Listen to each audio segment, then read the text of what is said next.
Franz Castro, makinig ka.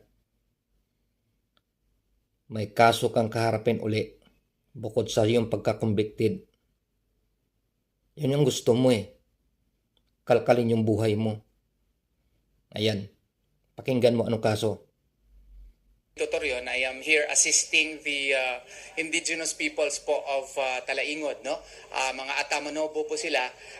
They are led by Dato Alan Kausing, Andigaw Agay, and Guting Dalyak Dausay, no? They are the leaders. Sila po ang mga leaders po ng mga indigenous peoples po ng Talaingod, Davao del Norte. They are anchoring their complaint on the provisions of Republic Act 6713 or Code of Conduct of Ethics of Government Officials. Ayan. Ethics. Ang isasampang kaso siya. Code of Conduct. Ibig sabihin, gusto kang tanggalin dyan sa House of Representatives. Ayan, Castro. Sa totoo lang, para sa akin na, sa opinion ko lang, hindi ka dapat mag-imbestiga. Iniimbestigahan mo yung tao. Katulad kay Atty. Zuleika Lopez. Iniimbestigahan mong matinong abogada. Isang graft and corruption investigator, pinakulong mo, kinukontempt mo. Maayos naman siyang sumagot, magalang sumagot sa inyo, pero kinontempt mo.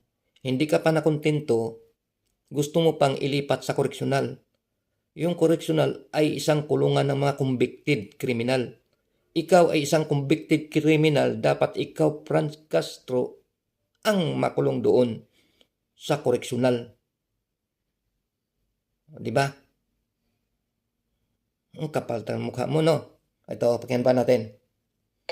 Specifically, the supposed commitment to public service, the high commitment to public service of these public officials, such as congresspersons like Congresswoman Franz Castro. So, nagbiyahe po ang ating mga miyembro po ng indigenous peoples from Talaingod para po maparating dito sa House of Representatives na kinakailangan po na isuspinde at kailangan po tanggalin sa pwesto Representative Franz Castro kasi nakikita naman namin at natin na convicted na siya sa Regional Trial Court and even... Ayan, Castro, convicted ka na sa Regional Trial Court. Tapos may gana ka pang ipadala noon dati si Atty. Zuleika Lopez sa koreksyonal. Ikaw dapat dadalhin doon. Kapal ng mukha mo, no? Sa bagay, kung sanay kang sa makapalan, eh talagang wala na sa'yo yun. Tuloy. It is on appeal, no?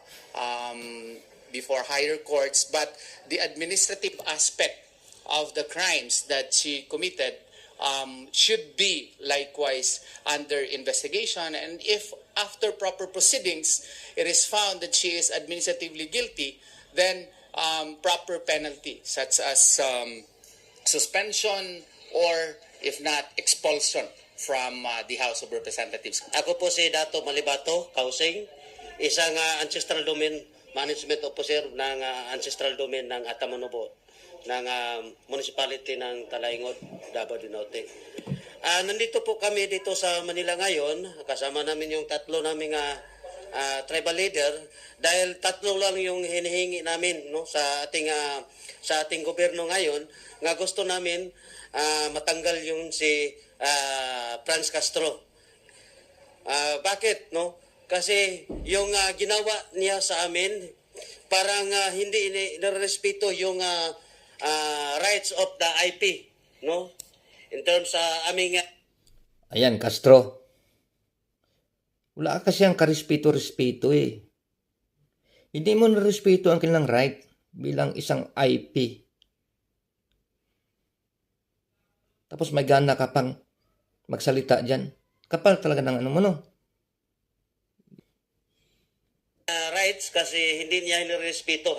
Bakit hanggang ngayon nakapagsahod pa rin sa ng pira ng bayan? Ayan. Ang tama nga naman, bakit ka pa nagsasahod sa pera ng bayan? Tax ko yun. Remittance ko yun. Sinasahod mo, kapaltang mukha mo, no? Castro, makapaltang ang mukha mo. Na sa lahat, no? So ipangalawa, parang walang respeto ng yung tawag yung sa aming tribo, no? Parang walang respeto, bakit nandyan pa rin siya sa Kongreso. So pangatlo yung discrimination, walang respeto, or ano po yung sabihin, yung hanggang ngayon patuloy pa rin yung serbisyo ng ating bayan. So gusto namin na marinig yung sa aming hinaing na matanggalan siya, mapaalis congresswoman sa ating bansa, or Ngayon, Castro, gusto kang tanggalin sa iyong posisyon. Gusto kang tanggalin sa iyong distrito. Gusto kang ipatanggal sa iyong distrito. Na ang kidnap ng mga bata, walang pag-asa. Dapat nga maalis ka sa pwesto mo dyan eh. Dahil convicted ka, Castro. kasi parang iba talaga sa aming customary law, kasi parang wala na kaming wala nirerespeto yung law namin. So yun nga, pinag-deklara namin ng persona non grata sa aming tribo sa Atamonobo ng lungsod ng Talaingod. Pinadeklara namin ng persona non grata si Franz Castro. At kasi napakasakit sa amin, no, in behalf of Atamonobo ng bayan ng Talaingod, napakasakit sa amin. Convicted na siya sa pagdadala yung mga kabataan. Bakit? Ayan, Castro. Convicted ka nga naman talaga. Tapos may gana ka pang mag-imbestiga sa mga taong hindi convicted. Saan yung respeto mo? Kapal ng kalyo. Hanggang ngayon, patuloy pa rin yung nagsasahod ng kaban ng bayan. Isang convicted mag-imbestiga sa hindi convicted at magpapakulong pa.